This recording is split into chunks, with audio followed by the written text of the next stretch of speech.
Hi, I'm Kaviraj from scoringtarget.com. In today's session, we are going to discuss 10th standard SSLC toppers all subject answer sheets. 10ನೇ ವಿದ್ಯಾರ್ಥಿಗಳು ಇವತ್ತಿನ ತರಗತಿಯಲ್ಲಿ ನಾವು 10ನೇ ತರಗತಿಯ ವಿದ್ಯಾರ್ಥಿಗಳಿಗಾಗಿ ಎಲ್ಲ ವಿಷಯಗಳ SSLCಯಲ್ಲಿ ಟಾಪಲ್ಲಿ ಪಾಸ್ ಆದಂಥ ವಿದ್ಯಾರ್ಥಿಗಳ ಒಂದು ಪ್ರಶ್ನೆ ಪತ್ರಿಕೆ ಮತ್ತು ಅದರ ಕೀ ಆನ್ಸರನ್ನು ನೋಡ್ತಾ ಇದ್ವಿ. ಇಲ್ಲಿ ನಾನು ಒಟ್ಟಾರೆ 2020, 21 ಮತ್ತು 22 ಎರಡು ಶೈಕ್ಷಣಿಕ ವರ್ಷಗಳ ಒಂದು ಪ್ರಶ್ನೆ ಪತ್ರಿಕೆಯನ್ನು ನೋಡ್ತಾ ಇದ್ವಿ. ಇಲ್ಲಿ ಆನ್ಸರ್ ಸೀಟ್ಸನ್ನು ಮಾತ್ರ ನಾನು ತೋರಿಸ್ತಾ ಹೋಗ್ತೀನಿ. ಯಾಕಂದರೆ ಈ ಥರದ ಆನ್ಸರ್ ಸೀಟ್ಸನ್ನು ನೀವು ಸ್ಟಡಿ ಮಾಡೋ ಮೂಲಕ ನಿಮಗೆ SSLCಯಲ್ಲಿ ಔಟ್ ಆಫ್ ಔಟ್ ಯಾವ ಥರ ತೆಗೆದುಕೋಬೇಕು, SSLC ಟಾಪರ್ಸ್ ಇದ್ದವರು ಅಂದರೆ ಇಡೀ ಕರ್ನಾಟಕಕ್ಕೆ ಟಾಪ್ ಬಂದಂಥ ವಿದ್ಯಾರ್ಥಿಗಳು ಯಾವ ಥರ ನೀಟ್ನೆಸ್ ಆಗಿ ಬರೆದಿರ್ತಾರೆ, ಯಾವ ಥರ ಹೈ ಸ್ಕೋರ್ ಮಾಡ್ಕೊಂಡಿರ್ತಾರೆ ಅಂತ ಒಂದು ನಿಮಗೆ ಕ್ಲಿಯರಾಗಿ ಐಡಿಯಾ ಸಿಗುತ್ತೆ. ಅಂದರೆ ಪ್ರಶ್ನೆ ಸಂಖ್ಯೆ ಯಾವ ಥರ ಹಾಕಬೇಕು, ಉಪ ಪ್ರಶ್ನೆ ಸಂಖ್ಯೆ ಯಾವ ಥರ ಹಾಕಬೇಕು, ಆನ್ಸರ್ಗಳಲ್ಲಿ ಮಧ್ಯೆ ಎಷ್ಟು ಲೈನ್ಗಳನ್ನು ನಾವು ಗ್ಯಾಪ್ ಆಗಿ ಕೊಡಬೇಕು, ಯಾವ ಥರ ಹೈಲೈಟ್ ಮಾಡಬೇಕು, ಯಾವ ಥರ ನಾವು ಲೈನ್ಸನ್ನು ಅಲ್ಲಿ ಎಳಿಬೇಕು ಅನ್ನೋದ್ರ ಬಗ್ಗೆ ಕೂಡ ನಮಗೆ ಇಲ್ಲಿ ಒಂದು ಐಡಿಯಾ ಸಿಗುತ್ತೆ. ಓಕೆ, ಸೊ ಈ ಎಲ್ಲ ಪ್ರಶ್ನೆ ಪತ್ರಿಕೆಗಳನ್ನ ನೀವು ಡೌನ್ಲೋಡ್ ಮಾಡ್ಕೋಬೇಕಂದ್ರೆ ಈ ಆನ್ಸರ್ ಸೀಟ್ಸನ್ನು ಕೂಡ ನೀವು ಡೌನ್ಲೋಡ್ ಮಾಡ್ಕೋಬೇಕಂದ್ರೆ ಅದರ ಲಿಂಕನ್ನು ಕಾಮೆಂಟ್ ಬಾಕ್ಸಲ್ಲಿ ಹಾಕಿರ್ತೀನಿ. ಕ್ಲಿಕ್ ಮಾಡಿ ಡೌನ್ಲೋಡ್ ಮಾಡ್ಕೊಳ್ಳಿ. ಎಲ್ಲ ವಿಷಯಗಳು ನೋಡಿಕೊಂಡಾಗ ನಿಮಗೆ ಎಕ್ಸಾಮ್ಗಳಲ್ಲಿ ಒಂದು ಬರೀತಕ್ಕಂಥ ಒಂದು ಕಾನ್ಫಿಡೆನ್ಸ್ ಬರುತ್ತೆ, ಜೊತೆಗೆ ಯಾವ ಥರ ಬರೀಬೇಕಂತ ಕೂಡ ಗೊತ್ತಾಗುತ್ತೆ. ಸೊ ಮೊದಲನೇದಾಗಿ ನಾವು 2022 ಒಂದು ಕನ್ನಡ ಒಂದು ಪ್ರಶ್ನೆ ಪತ್ರಿಕೆಯನ್ನು ನೋಡ್ತಾ ಇದ್ವಿ. ಇಲ್ಲಿ ಮೊದಲನೇದಾಗಿ ನಾವು ವಿದ್ಯಾರ್ಥಿಗಳು ಇಲ್ಲಿ ರಿಜಿಸ್ಟರ್ ನಂಬರನ್ನು ಹಾಕ್ತಾರೆ. ಇದಾದ ನಂತರ ಇಲ್ಲಿ ನಮ್ಮ ಮಾಧ್ಯಮ, ಆಮೇಲೆ ಸಬ್ಜೆಕ್ಟ್ ಯಾವುದು, ಸಬ್ಜೆಕ್ಟ್ ಕೋಡ್ ಅಂತ ಇರುತ್ತೆ. ಅದಾದ ನಂತರ ಇಲ್ಲಿ ನಮಗೆ ಅಂಕಗಳು ನೋಡ್ತಾ ಇದ್ವಿ. ಒಟ್ಟಾರೆ ಕನ್ನಡ ವಿಷಯಕ್ಕೆ 100ಕ್ಕೆ 100 ಅಂಕಗಳನ್ನು ಸ್ಕೋರ್ ಮಾಡಿದ್ದು ನಾವು ಬಾಕ್ಸಲ್ಲಿ ನೋಡ್ತಾ ಇದ್ವಿ. ಸೊ 100ಕ್ಕೆ 100 ಅಂಕ ಯಾವ ಥರ ಬಂತು ಅಂತ ನಾವು ನೋಡ್ತಾ ಹೋದಾಗ ಇಲ್ಲಿ ನಾವು ಆನ್ಸರ್ ಸೆಟ್ಸನ್ನು ನೋಡ್ಬೋದು. ಇಲ್ಲಿ ನೋಡಿ, ನೇರವಾಗಿ ಇವರು ಮೇನ್ ಕ್ವೆಶ್ಚನ್ ನಂಬರ್ ಯಾವ ಥರ ಬರೆದಿದ್ದಾರೆ. ಅಂದರೆ ಪ್ರಾರಂಭದಲ್ಲಿ ತಮಗೆ ಯಾವ ಉತ್ತರ ಸ್ಪಷ್ಟವಾಗಿ ಗೊತ್ತಿರುತ್ತೆ ಅವುಗಳನ್ನು ಬರಿತಾ ಹೋಗ್ತಾರೆ. ನಾವು main question number 1, main question number 2 ಈ ಥರ ಸೀರಿಯಲ್ಲೇ ಬರೀಬೇಕಂತ ಏನಿಲ್ಲ. ಇಲ್ಲಿ ನೋಡಿ, ಇಲ್ಲಿ ಟಾಪರ್ಸ್ ಮೊದಲನೇದಾಗಿ 3rd ಕ್ವೆಶ್ಚನಿಂದ ಸ್ಟಾರ್ಟ್ ಮಾಡಿದ್ದಾರೆ. ಅದರಲ್ಲಿ 11ನೇ ಪ್ರಶ್ನೆ, ರಾಮ ಲಕ್ಷ್ಮಣರಿಗೆ ಮತಂಗಾಶ್ರಮಕ್ಕೆ ಹೋಗಲು ಸೂಚಿಸಿದವರು ಯಾರು ಅಂತ ಪ್ರಶ್ನೆ ಇತ್ತು. ಇಲ್ಲಿ ಉತ್ತರಕ್ಕೆ ಯಾವ ಥರ ಬರೆದಿದ್ದಾರೆ ನೋಡಿರಿ, ರಾಮ ಲಕ್ಷ್ಮಣರಿಗೆ ಮತಂಗಾಶ್ರಮಕ್ಕೆ ಹೋಗಲು ಸೂಚಿಸಿದವರು ತಪಸ್ವಿಗಳಾದ ಧನು ಅಂತ. ಇಲ್ಲಿ ಆನ್ಸರ್ ಏನಿದೆ ಧನು ಅಂತ ಇದೆ. ಸೊ ಈ ಧನು ಆನ್ಸರ್ಗೆ ಅವ್ರು ಏನು ಮಾಡಿದ್ದಾರೆ ಅಂದರೆ ಇಲ್ಲೊಂದು ಅಂಡರ್ಲೈನ್ ಮಾಡಿದ್ದಾರೆ. ಈ ಥರ ಆ ಆನ್ಸರನ್ನು ಹೈಲೈಟ್ ಮಾಡಿದ್ದಾರೆ. ಸೊ ನಾವು ಕೂಡ ನಮಗೆ 1 ಅಂಕದ ಇರ್ಬೋದು, 2 ಅಂಕದ ಪ್ರಶ್ನೆ ಇರ್ಬೋದು, ಅಲ್ಲಿ ಮುಖ್ಯವಾದ ಉತ್ತರ ಏನಿರುತ್ತೆ ಅದಕ್ಕೆ ನಾವು ಈ ಥರ ಅಂಡರ್ಲೈನ್ ಮಾಡಿದರೆ ನಮ್ಗೆ ಸ್ಕೋರ್ ಆಗಲಿಕ್ಕೆ ಹೆಲ್ಪ್ ಆಗುತ್ತೆ. ಆಮೇಲೆ ನೋಡಿ 2ನೇ ಪ್ರಶ್ನೆ, ಮನೆ ಮಂಚಮ್ಮ ಯಾರು ಅಂತ ಇತ್ತು. ಮನೆ ಮಂಚಮ್ಮ ಗ್ರಾಮ ದೇವತೆ. ಸರಿ, ಉತ್ತರ ಗ್ರಾಮ ದೇವತೆ ಅಂತೂ ಅದು ಕೂಡ ಅಂಡರ್ಲೈನ್ ಮಾಡಿದ್ದಾರೆ. ಸೊ ಈ ಥರ ನಾವು ಬರಿತಾ ಹೋಗಬೇಕು. ಇಲ್ಲಿ ನೋಡಿ 14ನೇ ಪ್ರಶ್ನೆ ತೋರಿಸ್ತಾ ಇದ್ದೀನಿ ನಾನು. ದುಷ್ಟಬುದ್ಧಿಯು ಧರ್ಮಬುದ್ಧಿಯ ಮೇಲೆ ಹೊನ್ನನ್ನು ಅಪಹರಿಸಿದನೆಂಬ ಆರೋಪವನ್ನು ಹೊರಿಸಿದನು. ಅಂದರೆ ಇಲ್ಲಿ ಪ್ರಶ್ನೆ ಏನಿದೆ, ದುಷ್ಟಬುದ್ಧಿಯು ಧರ್ಮಬುದ್ಧಿಯ ಮೇಲೆ ಯಾವ ಆರೋಪವನ್ನು ಹೊರಿಸಿದನು? ಆನ್ಸರ್ ಏನು? ಹೊನ್ನನ್ನು ಅಪಹರಿಸಿದನೆಂಬ ಆರೋಪ. ಸೊ ಈ ಆನ್ಸರ್ಗೆ ಅವರು ಹೈಲೈಟ್ ಮಾಡಿದ್ದಾರೆ. ಈ ಥರ ನಾವು ಪ್ರತಿಯೊಂದು ಸರಿಯಾದ ಉತ್ತರ ಏನಿರುತ್ತೆ ಮೇನ್ ಪಾಯಿಂಟ್ಸಲ್ಲಿ ಮಾತ್ರ ಹೈಲೈಟ್ ಮಾಡ್ತಾ ಹೋಗಬೇಕು. ಇಲ್ಲಿ ಲಾಂಗ್ ಕ್ವೆಶ್ಚನ್ ಬಂದಾಗ ನೋಡಿಲ್ಲ, ಮೇನ್ ಕ್ವೆಶ್ಚನ್ ನಂಬರ್ 4 ನಮಗೆ 18ನೇ ಪ್ರಶ್ನೆ, ಇದು 2 ಅಂಕದ ಪ್ರಶ್ನೆ ಇದೆ. ಸೊ ಇಲ್ಲಿ 2 ಅಂಕದ ಪ್ರಶ್ನೆಗಳಿಗೆ ಅವರು ಅಷ್ಟು ಹೈಲೈಟ್ ಮಾಡಿಲ್ಲ, ಕೇವಲ 1 ಅಂಕದನ್ನು ಮಾಡಿದ್ದಾರೆ. ನಾವು 2 ಅಂಕದ ಕೂಡ ಮಾಡ್ಬೋದು. ಲಂಡನ್ನಿನ ಹೆಣ್ಣು ಮಕ್ಕಳು ಟೈಪಿಸ್ಟ್, ಕಾರ್ಕೂನ್, ಸಿನಿಮಾ ಗೃಹಗಳಲ್ಲಿ ಸೀಟು ಹಿಡಿದುಕೊಳ್ಳುವಳು, ಉಪಹಾರ ಗೃಹದಲ್ಲಿ ಮಹಿಳೆಯರ ಅನುಕೂಲಕ್ಕಾಗಿ ಸಿಪಾಯಿಣಿಯರು ಹೀಗೆ ಎಲ್ಲ ಕಡೆಗಳಲ್ಲೂ ಕೆಲಸದಲ್ಲಿ ನಿಯುಕ್ತರಾಗಿದ್ದಾರೆ. ಈ ಥರದ ಉತ್ತರಗಳನ್ನು ಅವರು ಬರಿತಾ ಹೋಗಿದ್ದಾರೆ. ಸೊ ನೀವು ಇದನ್ನು ಡೌನ್ಲೋಡ್ ಮಾಡಿಕೊಂಡು ನೀವು ಕ್ಲಿಯರಾಗಿ ನೋಡ್ಬೋದು. ಯಾಕಂದರೆ ನಾನು ಇಲ್ಲಿ ಎಲ್ಲ ವಿಷಯಗಳ ಪ್ರಶ್ನೆ ಪತ್ರಿಕೆಯನ್ನು ತೋರಿಸೋದ್ರಿಂದ ನಾನು ಕೇವಲ ಶಾರ್ಟಾಗಿ ತೋರಿಸ್ತಾ ಹೋಗ್ತೀನಿ. ಅಂದರೆ ಮೇನ್ ಇದನ್ನು ತೋರಿಸ್ತಾ ಹೋಗ್ತೀನಿ. ನೋಡಿ, ಇಲ್ಲಿ 2 ಅಂಕದ ಪ್ರಶ್ನೆ ಕೂಡ ಇಲ್ಲಿ ಅವರು ಹೈಲೈಟ್ ಮಾಡಿದ್ದನ್ನು ನೋಡ್ತಾ ಇದ್ದೀವಿ, ಹೌದಾ? ಆಮೇಲೆ ಕವಿ ಪರಿಚಯ ಯಾವ ಥರ ಬರೆದಿದ್ದಾರೆ ಅಂತ ನಾನು ಹೇಳ್ತೀನಿ ನೋಡಿ. ಕವಿ ಒಂದು ಟೈಟಲ್, ಅವ್ರ ಹೆಸರನ್ನು ಕೊಟ್ಟು ಕೆಳಗಡೆ ಒಂದು ಅಂಡರ್ಲೈನ್ ಮಾಡಿ ಅವ್ರ ಪರಿಚಯವನ್ನು ಬರೀಬೇಕು. ಇಲ್ಲಿ ಮುಖ್ಯವಾದ ಪಾಯಿಂಟ್ಸ್ ಏನಿರುತ್ತೆ ಅವಕ್ಕೆ ಮಾತ್ರ ಹೈಲೈಟ್ ಮಾಡಬೇಕು. ಇಲ್ಲಿ ನೋಡಿ, ಕುಮಾರವ್ಯಾಸ ಇವರು ಕ್ರಿಸ್ತ ಶಕ 1430 ಗದುಗಿನ ಪ್ರಾಂತ್ಯದ ಕೋಳಿವಾಡದಲ್ಲಿ ಜನಿಸಿದರು. ಇಲ್ಲಿ ಅವರು ಹುಟ್ಟಿದ್ದು ಡೇಟಿಗೆ ಅಂಡರ್ಲೈನ್ ಮಾಡಿದ್ದಾರೆ ಮತ್ತು ಅವ್ರು ಹುಟ್ಟಿದ್ದು ಊರು ಅಂಡರ್ಲೈನ್ ಮಾಡಿದ್ದಾರೆ. ಇವರು ಕನ್ನಡ ಭಾರತ, ಗದುಗಿನ ಭಾರತ, ಕುಮಾರವ್ಯಾಸ ಭಾರತ ಎಂಬ ಹೆಸರು ಹೊಂದಿದ್ದರು. ಆಮೇಲೆ ಕರ್ನಾಟಕ ಭಾರತ ಕಥಾಮಂಜರಿ ರಚಿಸಿದ್ದಾರೆ. ಈತ ಐರಾವತ ಎಂಬ ಕೃತಿಯನ್ನು ರಚಿಸಿದನೆಂದು ತಿಳಿದು ಬರುತ್ತದೆ. ರೂಪಾಲಂಕಾರವನ್ನು ವಿಶೇಷವಾಗಿ ರಚಿಸಿ ರೂಪಕ ಸಾಮ್ರಾಜ್ಯದ ಚಕ್ರವರ್ತಿ ಎಂಬ ಬಿರುದನ್ನು ಪಡೆದನು. ಇಲ್ಲಿ ಅಂಡರ್ಲೈನ್ ಮಾಡಿದಂಥ ಪಾಯಿಂಟ್ಸ್ ನೋಡಿದಾಗ ನಾವು ಅಲ್ಲಿ ಅವಾರ್ಡ್ಗೆ ಅಂಡರ್ಲೈನ್ ಮಾಡಿದ್ದಾರೆ. ಆಮೇಲೆ ಅವರು ಬರೆದಂಥ ಗ್ರಂಥಗಳಿಗೆ, ಅವರು ಇರತಕ್ಕಂಥ ಪ್ರಶಸ್ತಿಗಳಿಗೆ, ಅವರು ಹುಟ್ಟಿದ ದಿನಾಂಕ ಮತ್ತು ಪೋರ್. ಅದೇ ಥರ ತೇವನೂರು ಮಹಾದೇವರ ಒಂದು ಕವಿ ಪರಿಚಯನೂ ಕೂಡ ನಾವಿಲ್ಲಿ ಕಾಣ್ತಾ ಇದ್ದೀವಿ. ಇನ್ನು ಅಲಂಕಾರಕ್ಕೆ ಸಂಬಂಧಪಟ್ಟಂತೆ ಪ್ರಶ್ನೆಗೆ ಯಾವ ಥರ ಸಾಲ್ವ್ ಮಾಡಿದ ನೋಡಿ. ಅಲಂಕಾರ, ಉಪಮಾಲಂಕಾರ, ಉಪಮೇಯ, ಭೀಮ ದುರ್ಯೋಧನ, ಉಪಮಾನ ಮದಗಜ, ಉಪಮವಾಚಕ ಅಂತೆ, ಸಮಾನ ಧರ್ಮ ಹೋರಾಡೋದು, ಇನ್ನು ಸಮನ್ವಯ. ಆಮೇಲೆ ಲಕ್ಷಣ. ಇಲ್ಲಿ ಲಕ್ಷಣದಲ್ಲಿ ಇಲ್ಲಿ ಅಂಡರ್ಲೈನ್ ಮಾಡಿದ್ದನ್ನು ನಾವು ಕಾಣ್ತಾ ಇದ್ವಿ. ಇನ್ನು ಗಾದೆ ಮಾತು, ಕೂಡಿ ಬಾಳಿದರೆ ಸ್ವರ್ಗ ಸುಖ. ಗಾದೆ ಮಾತಲ್ಲಿ ಅವರು ಪ್ರಸ್ತಾವನೆಯನ್ನು ಹಾಕಿ ಬರೆದಿದ್ದಾರೆ. ಪ್ರಸ್ತಾವನೆ ಮತ್ತು ಹೊರಾರ್ಥ, ಒಳಾರ್ಥ ಅಂತ ಎರಡು ರೀತಿಯಲ್ಲಿ ಬರೀತಾರೆ. ನೋಡಿ, ಗಾದೆ ಮಾತು ಬರೀತಕ್ಕಂಥ ಒಂದು ಸಿಸ್ಟಮ್ ಇದು. ಕೂಡಿ ಬಾಳಿದರೆ ಸ್ವರ್ಗ ಏನಿದೆ ಟೈಟಲ್, ಇದು ಒಂದು ಗಾದೆ ಮಾತು. ಅದರ ಪ್ರಸ್ತಾವನೆ ಅಂದರೆ ಪೀಠಿಕೆ ಆದ ನಂತರ ಆ ಗಾದೆ ಮಾತಿನ ಹೊರಾರ್ಥ ಏನು, ಆಮೇಲೆ ಒಳಾರ್ಥ ಏನು ಅಂತ ಬರೆದಿದ್ದಾರೆ. ಈ ಥರ ಎರಡು ಗಾದೆ ಮಾತನ್ನು ಕೂಡ ಅವರು ಬರೆದಿದ್ದನ್ನು ನಾವು ನೋಡ್ತಾ ಇದ್ವಿ. ಇನ್ನು ಸಂದರ್ಭ, ಸ್ವಾರಸ್ಯ ಅಂತೂ ತಮಗೆ ಗೊತ್ತಿದೆ ಯಾವ ಥರ ಬರೀಬೇಕಂತ. ನಾವು ನೆಕ್ಸ್ಟ್ ಹೋಗೋಣ, ಇಲ್ಲಿ ಯಾವ ಥರ ಲೆಟರ್ ರೈಟಿಂಗ್ ಯಾವ ಥರ ಬರೆದಿದ್ದಾರೆ ಅಂತ ನೋಡ್ತಾ ಹೋಗೋಣ. ಯಾಕಂದರೆ ಎಕ್ಸ್ಟ್ರಾ ಪ್ರಶ್ನೆಗಳು ತಮಗೆ ಗೊತ್ತಿರುತ್ತೆ ಬರೆಯೋದು ಯಾವ ಥರ ಅಂತ. ಇಲ್ಲಾಂದರೆ ಕೂಡ ನೀವು ಡೌನ್ ಮಾಡ್ಕೊಂಡು ಬರೀಬೋದು. ಹಕ್ಕಿ ಹಾರುತ್ತಿದೆ ನೋಡಿದ್ದಾರೆ, ದ ರಾ ಬೇಂದ್ರೆಯವರ ಒಂದು ಕವನ ಸಂಕಲನ ಇಲ್ಲಿ ಕೊಟ್ಟಿದ್ದಾರೆ ಕವನದ್ದು. ಅದಾದ ನಂತರ ನಾವು ಈಗ ಯಾವುದಕ್ಕೆ ಹೋಗ್ಬೇಕಂದ್ರೆ ಲೆಟರ್ ರೈಟಿಂಗು ಮತ್ತು ಎಸ್ಸೆ ರೈಟಿಂಗ್ ಯಾವ ಥರ ಬರೆದಿದ್ದಾರೆ ಅಂತ ನೋಡಿಕೊಂಡ್ರೆ ನಮಗೊಂದು ಇನ್ನೊಂದು ಕ್ಲಿಯರ್ ಆಗಿ ಒಂದು ಐಡಿಯಾ ಸಿಗುತ್ತೆ. ನೋಡಿ, ಲೆಟರ್ ರೈಟಿಂಗ್ ಬರೆದಿದ್ದು ಇವರಿಂದ ಅಂಜಲಿ, 10ನೇ ತರಗತಿ, ಸರ್ಕಾರಿ ಪ್ರೌಢಶಾಲೆ ಕೊಡಗು. ಇಲ್ಲಿ ಡೇಟಾ ಮತ್ತು ಸ್ಥಳ ಕೊಟ್ಟಿದ್ದಾರೆ.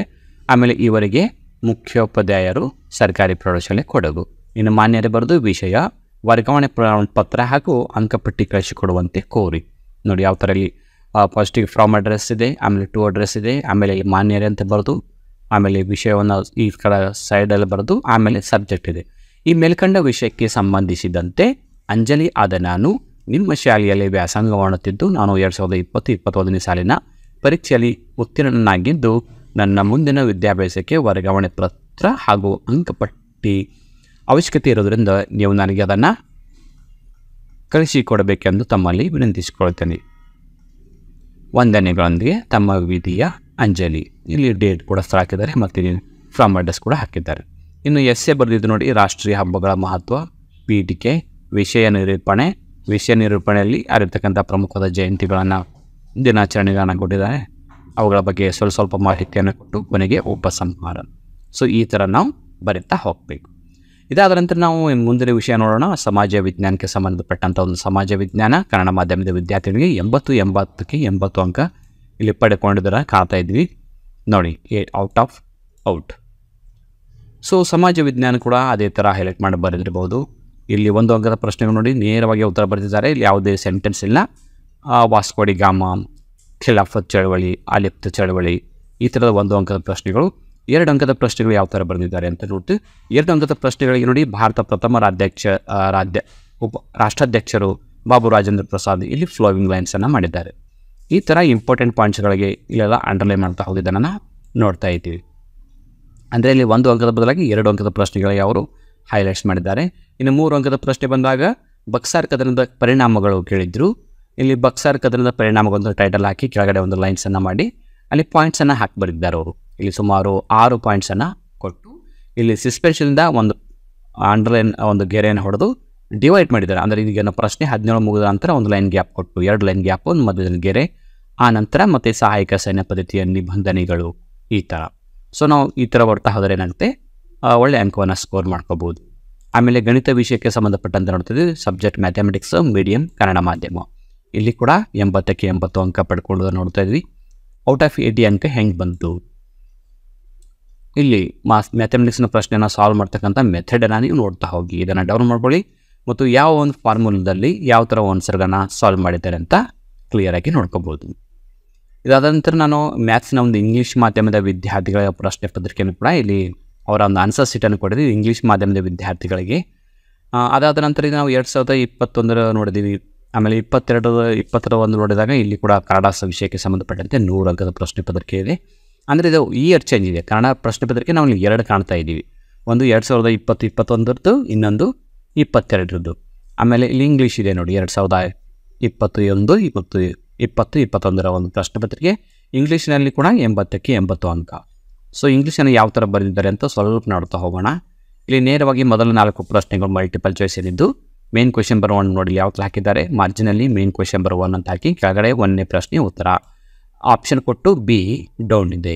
ಆಮೇಲೆ 2ನೇದು ಸಿ ಸೀಕಿಂಗ್ ಪರ್ಮಿಷನ್, 3ನೇದು ಬಿ ವುಂಡ್ ಹ್ಯಾವ್, 4ನೇದು ಡಿ. ಅಂದರೆ ಇಲ್ಲಿ ಆಪ್ಷನ್ ಕೂಡ ನಾವು ಪ್ರಶ್ನೆಯ ಮಲ್ಟಿಪಲ್ ಚಾಯ್ಸ್ ಕ್ವೆಶ್ಚನ್ಗಳಿಗೆ ಆಪ್ಷನನ್ನು ಕೂಡ ಬರೀಬೇಕು. ಪ್ರತಿಯೊಂದು ಉತ್ತರದ ಮಧ್ಯೆ ಒಂದೊಂದು ಲೈನನ್ನು ಗ್ಯಾಪ್ ಕೊಟ್ಟಿದ್ದಾರೆ. ಈ ಥರ ನೀವು ಲೈನ್ಸ್ ಗ್ಯಾಪ್ ಕೊಟ್ಟು ಬರೆದ್ರೆ ಏನಾಗುತ್ತೆ, ಆನ್ಸರ್ ಸೀಟ್ ಕೂಡ ನೀಟಾಗಿ ಕಾಣುತ್ತೆ, ವ್ಯಾಲ್ಯೂಯೇಷನ್ ಮಾಡೋರು ಕೂಡ ಈಸಿ ಆಗುತ್ತೆ, ಚೆನ್ನಾಗಿ ಬರಿಬೋದು. ಆಮೇಲೆ ಇಲ್ಲಿ ಕೊಲೊಕೇಟಿವ್ ವರ್ಡ್ಗೆ ಸಂಬಂಧಪಟ್ಟಂತೆ ಫಾಸ್ಟ್ ವರ್ಡ್ ಅಂತ ಬರೆದಿದ್ದಾರೆ. ಆಮೇಲೆ ಇಲ್ಲಿ ನೋಡಿ, ಮೇನ್ ಮೇನು ವರ್ಡ್ ಏನಿದೆ ಅವುಗಳಿಗೆ ಅವರು ಇಲ್ಲಿ ಹೈಲೈಟ್ ಮಾಡಿದ್ದಾನೆ, ಇಲ್ಲಿ ಆರ್ಟಿಕಲ್ದ ತುಂಬಿದ್ದಾನೆ, ಕಂಜಕ್ಷನ್ ತುಂಬಿದೆ. ಈ ಥರದ ನಾವು ಲೈನ್ಸ್ಗಳನ್ನು ಹೈಲೈಟ್ ಮಾಡ್ತಾ ಹೋಗಬೇಕು. ಸೊ ನಾವು ಇಲ್ಲಿ 2 ಅಂಕದ ಪ್ರಶ್ನೆಗಳು ಯಾವ ಥರ ಬರೆದಿದ್ದಾರೆ ಅಂತ ಸ್ವಲ್ಪ ನೋಡ್ತಾ ಹೋಗೋಣ. ಇಲ್ಲಿ ನೋಡಿ, ಇಲ್ಲಿ ನಮಗೆ ಎಡಿಟಿಂಗ್ ಪ್ಯಾರಾಗ್ರಾಫ್ಗೆ ಸಂಬಂಧಪಟ್ಟಂತೆ ಯಾವ ಥರ ಬರೆದ ಒಂದು ಇಡೀ ಇಲ್ಲಿ ಕೊಟ್ಟಿದ್ದಾರೆ. ಸ್ಪೆಲ್ಲಿಂಗ್ ಮಿಸ್ಟೇಕ್ ಕರೆಕ್ಟ್ ಮಾಡಬೇಕು, ಕಂಜಕ್ಷನ್ ಕರೆಕ್ಟ್ ಮಾಡಬೇಕು, ಅದು ಇಡೀ ಪ್ಯಾರಾಗ್ರಾಫನ್ನೇ ಬರೆದು ಅಲ್ಲಿ ಸರಿ ಇದ್ದದನ್ನು ಮಾತ್ರ ಅಂಡರ್ಲೈನ್ ಮಾಡ್ತಾ ಹೋಗಿದ್ದಾರೆ. ಈ ಥರ ಇಡೀ ಪ್ಯಾರಾಗ್ರಾಫನ್ನು ಬರೆದಿದ್ರೆ ಒಳ್ಳೆಯ ಸ್ಕೋರ್ ಆಗುತ್ತೆ. ಅದಂತರ ಇಲ್ಲಿ 2 ಅಂಕದ ಪ್ರಶ್ನೆಗಳಿವೆ. 2 ಅಂಕದ ಪ್ರಶ್ನೆಗಳನ್ನು ಈ ಥರ ಬರೆದಿದ್ದನ್ನು ನಾವು ನೋಡ್ತಾ ಹೋಗ್ತೀವಿ. ಸೊ ನಮ್ಮ ಇಂಗ್ಲೀಷ್ನಲ್ಲಿ ಲೆಟರ್ ರೈಟಿಂಗ್ ಯಾವ ಥರ ಬರೆದಿದ್ದಾರೆ ಅಂತ ನಾವು ನೇರವಾಗಿ ಕೊನೆಗೆ ಬಂದು ನೋಡೋಣ. ಯಾಕಂದರೆ ಲೆಟರ್ ರೈಟಿಂಗಲ್ಲಿ ಸ್ವಲ್ಪ ವಿದ್ಯಾರ್ಥಿಗಳಿಗೆ ಕನ್ಫ್ಯೂಸ್ ಆಗ್ಬೋದು, ಯಾವ ಥರ ಬರೀಬೇಕು ಅಂತಕ್ಕಂಥ ಒಂದು ಗೊತ್ತಾಗೋದು ಕಷ್ಟ ಆಗುತ್ತೆ. ಇಲ್ಲಿ ನೋಡಿ, ಮೊದಲನೇದಾಗಿ from address Keerthana 10th class government high school Koppal 25th July 2020. ಆಮೇಲೆ ಟು ಅಡ್ರೆಸ್, ಅದಾದ ನಂತರ ರೆಸ್ಪೆಕ್ಟೆಡ್ ಸರ್, ಆಮೇಲೆ ನಂತರ ಸಬ್ಜೆಕ್ಟು, ಆಮೇಲೆ ಬಾಡಿ ಆಫ್ ದ ಲೆಟರ್, ಇದಾದ ನಂತರ ಕಾಂಪ್ಲಿಮೆಂಟರಿ ಎಂಡಿಂಗ್ ಬರೆದು ತಮ್ಮ ಹೆಸರನ್ನು ಹಾಕಿದ್ದಾರೆ. ಇದಕ್ಕೆ 5ಕ್ಕೆ 5 ಅಂಕ ಇಲ್ಲಿ ಪಡ್ಕೊಂಡಿದ್ದನ್ನು ನೋಡ್ತಾ ಇದ್ವಿ. ಇದಾದ ನಂತರ ಎಸ್ಸೆ ರೇಟಿಂಗ್ ಯಾವ ಥರ ಬರೆದಿದ್ದಾರೆ ಅಂತ ಸ್ವಲ್ಪ ನೋಡ್ತಾ ಹೋಗೋಣ. ಎಸ್ಸೆ ರೇಟಿಂಗ್ ಯಾವುದಿದೆ, save the forests save life. ಅಲ್ಲಿ ಕೂಡ ಮೊದಲನೇದಾಗಿ ಇಂಟ್ರಡಕ್ಷನನ್ನು ಬರೆದಿದ್ದಾರೆ. ಇಂಟ್ರಡಕ್ಷನ್ ಆದ ನಂತರ causes for the destroying the forest, ಆಮೇಲೆ why get so many things from forests namely ಅಂತ ಈ ಥರ ಬರೀಬೇಕು. ಇದಾದ ನಂತರ ಇಲ್ಲಿ ಹಿಂದಿ ವಿಷಯಕ್ಕೆ ಸಂಬಂಧಪಟ್ಟಂಥ ಒಂದು ಪ್ರಶ್ನೆ ಪತ್ರಿಕೆ ನೋಡ್ತಾ ಇದ್ದೀವಿ, ಆನ್ಸರ್ ಶೀಟ್ ನೋಡ್ತಾ ಇದ್ದೀವಿ. ಇದು ಕೂಡ 80ಕ್ಕೆ 80 ಅಂಕ ಪಡೆದುಕೊಡುವಂತಕ್ಕಂಥ ಒಂದು ಪ್ರಶ್ನೆ ಪತ್ರಿಕೆ. ಸೊ ಇದು ಕೂಡ ನಮ್ಮ 1 ಅಂಕದ ಪ್ರಶ್ನೆಗಳಿಗೆ ಪ್ರಶ್ನೆ ಸಂಖ್ಯೆ ಮತ್ತು ಆಪ್ಷನ್ಸನ್ನು ಬರೆದಿದ್ದನ್ನು ನೋಡ್ತಾ ಹೋಗ್ತೀವಿ. ಇದಾದ ನಂತರ ಇಲ್ಲಿ 1 ಅಂಕದ ವಿತೌಟ್ ಮಲ್ಟಿಪಲ್ ಚಾಯ್ಸ್ ಕ್ವಶನ್ಸ್ ಇವೆ. 2 ಅಂಕದ ಪ್ರಶ್ನೆಗಳಿಗೆ ಪ್ರತಿಯೊಂದು ಆನ್ಸರ್ಗಳಿಗೆ ಅವರು ಹೈಲೈಟ್ ಮಾಡಿದ್ದನ್ನು ಗಮನ ವಹಿಸಿ. ಇದಾದ ನಂತರ ನಾವೀಗ ಮ್ಯಾಥಮೆಟಿಕ್ಸ್ ನೋಡ್ತಾ ಇದ್ದೀವಿ. 2020-21 ಇಲ್ಲಿ 80ಕ್ಕೆ 80 ಅಂಕ, 79 ಬೈ ಹಾಫ್ ಇದೆ, ಅಂದರೆ 79.5 ಅಂಕ ಪಡ್ಕೊಂಡಿದ್ದಾರೆ. ಬಟ್ 79.5 ಅರ್ಧ ಇಲ್ಲಿ ಕೊಡೋಕ್ಕಾಗೋದಿಲ್ಲ, ಹೀಗಾಗಿ ಪ್ಲಸ್ ಅರ್ಧನ ಆ್ಯಡ್ ಮಾಡಿ 80ಕ್ಕೆ 80 ಅಂತ ಕೊಟ್ಟಿದ್ದಾರೆ. ಮ್ಯಾಥಮೆಟಿಕ್ಸ್ನ ಪ್ರಶ್ನೆ ಪತ್ರಿಕೆಯನ್ನು ಯಾವ ಸಾಲ್ವ್ ಮಾಡಿದ್ದಾರೆ ಅಂತ ನಾವಿಲ್ಲಿ ನೋಡ್ತಾ ಹೋಗ್ಬೋದು. ಸೈನ್ಸ್ಗೆ ಸಂಬಂಧಪಟ್ಟಂಥ ಒಂದು ಪ್ರಶ್ನೆ ಪತ್ರಿಕೆ ನೋಡಿ, ಇದು 78 ಅಂಕ ಪಡ್ಕೊಂಡಂಥ ಒಂದು ಟಾಪರ್ಸ್ ಆನ್ಸರ್ ಶೀಟ್. ಇದು ಸೈನ್ಸಲ್ಲಿ ತುಂಬ ನೀಟಾಗಿ ಹ್ಯಾಂಡ್ ರೈಟಿಂಗ್ ಇದೆ, ನೀಟ್ನೆಸ್ಸನ್ನು ಮೇಂಟೈನ್ ಮಾಡಿದ್ದಾರೆ. ಅದಾದ ನಂತರ ನೆಕ್ಸ್ಟ್ ಬರ್ತಕ್ಕಂಥದ್ದು ಯಾವುದು, ಸೋಷಿಯಲ್ ಸೈನ್ಸ್. ಸೊ ಸೋಷಿಯಲ್ ಸೈನ್ಸ್ನ ಪ್ರಶ್ನೆ ಪತ್ರಿಕೆ ಕೂಡ 80 ಅಂಕದ ಉತ್ತರವನ್ನು ನೋಡ್ತಾ ಇದ್ದೀವಿ. ಇಲ್ಲಿ ತುಂಬ ಚೆನ್ನಾಗಿ ನೀಟಾಗಿ ಬರೆದಿದ್ದು. ನಾವು ಇಲ್ಲಿ ಭಾರತ ನಕ್ಷೆ ಯಾವ ಥರ ಬರೆದಿದ್ದಾರೆ ಅಂತ ಸ್ವಲ್ಪ ನೋಡ್ಕೊಂಡು ಬರೋಣ. ಯಾಕಂದರೆ ಈಗ ಆಲ್ರೆಡಿ 1 ಅಂಕದ್ದು 2 ಅಂಕದ್ದು ಯಾವ ಥರ ಬರೀಬೇಕು, ಯಾವ ಥರ ಹೈಲೈಟ್ ಮಾಡಬೇಕು ಅಂತ ನೋಡ್ಕೊಂಡಿವಿ. ಬಟ್ ಭಾರತ ನಕ್ಷೆ ಯಾವ ಥರ ಬರೀಬೇಕು, ಅವರ ಭಾಗ ಯಾವ ಥರ ಗುರುತಿಸಬೇಕು. ಸೊ ಭಾರತ ನಕ್ಷೆ ಅಂತ ಬರೆದು ಇಲ್ಲಿ ದಿಕ್ಕುಗಳನ್ನು ಪೂರ್ವ, ಪಶ್ಚಿಮ, ಉತ್ತರ, ದಕ್ಷಿಣ ಅಂತ ಇಲ್ಲಿ ಅವರ ದಿಕ್ಕನ್ನು ಗುರುತಿಸಿದೆ. ಯಾವುದೇ ಮ್ಯಾಪನ್ನು ತೆಗಿಬೇಕಂದ್ರೆ ಆನ್ಸರ್ ಸೈಟಲ್ಲಿ ಈ ಥರ ದಿಕ್ಕುಗಳನ್ನು ನಾವು ಗುರುತಿಸಬೇಕು, ಅದು ಸಹಜ ಇದೆ. ಇದಾದ ನಂತರ ಇಲ್ಲಿ ಭಾರತ ನಕ್ಷೆಯನ್ನು ತೆಗೆದು ಇಲ್ಲಿ ಪಾಯಿಂಟ್ಸನ್ನು ಮಾಡಿ ಇಲ್ಲಿ ಅವರು ಒಂದು ಆ್ಯರೋ ಮಾರ್ಕನ್ನು ಕೊಡೋ ಮೂಲಕ ಇಲ್ಲಿ ಭಾಕರನಂಗಲ್ಲಿದೆ. ಇಲ್ಲಿ 23 ಉತ್ತರ ಅಕ್ಷಾಂಶದ ಒಂದು ಹೈಲೈಟ್ ಇದೆ. ಅದಾದ ನಂತರ ಮುಂಬೈಯಲ್ಲಿದೆ ಅಂತ ಒಂದು ಪಾರ್ಟು. ಆಮೇಲೆ ಅರಬ್ಬಿ ಸಮುದ್ರ, ಸಮುದ್ರದ ಚಿತ್ರ, ಕಾವೇರಿ ನದಿ, ಬಂಗಾಳ ಕೊಲ್ಲಿ, ಈ ಥರದ ಒಂದು ಚಿತ್ರವನ್ನು ನೀಟಾಗಿ ಬರೀಬೇಕು. ಅದಾದ ನಂತರ ನಾವು ನೋಡ್ತಾ ಇದ್ದೀವಿ ಇಲ್ಲಿ ದೊಡ್ಡ ಪ್ರಶ್ನೆಗಳು, 4 ಅಂಕದ ಪ್ರಶ್ನೆಗಳಲ್ಲಿ ಭಾರತದಲ್ಲಿ ಅನುಸರಿಸುವ ಕೃಷಿಯ ವಿಧಗಳು ಪ್ರಶ್ನೆಗೆ ಆ ಟೈಟಲ್ನೇ ಕೊಟ್ಟು ಅಲ್ಲಿ ಇಲ್ಲಿ ಪಾಯಿಂಟ್ಸನ್ನು ಹಾಕಿಬರ್ತಾರೆ. ಅಂದರೆ ಜೀವನಾಧಾರಿತ ಬೇಸಾಯ, ಸಾಂದ್ರ ಬೇಸಾಯ, ಮಿಶ್ರ ಬೇಸಾಯ, ನೆಡುತೋಪು ಬೇಸಾಯ, ವಾಣಿಜ್ಯ ಬೇಸಾಯ, ಆರ್ದ್ರ ಬೇಸಾಯ, ಈ ಥರ ಒಟ್ಟಾರೆ. ಸೊ ಈ ಎಲ್ಲ ಪ್ರಶ್ನೆ ಪತ್ರಿಕೆಗಳ ಒಂದು ಲಿಂಕ್ ಕಾಮೆಂಟ್ ಬಾಕ್ಸ್ ಇರುತ್ತೆ, ಅಲ್ಲಿ ಕ್ಲಿಕ್ ಮಾಡಿ ಡೌನ್ಲೋಡ್ ಮಾಡ್ಕೊಳ್ಳಿ ಅಂತ ಹೇಳ್ತಾ ಇವತ್ತಿನ ಕ್ಲಾಸನ್ನು ಇಲ್ಲಿಗೆ ಮುಗಿಸ್ತಾ ಇದ್ದೀನಿ. So thank you all for watching the video. If you like the video, subscribe to our channel to get more videos. Thank you all.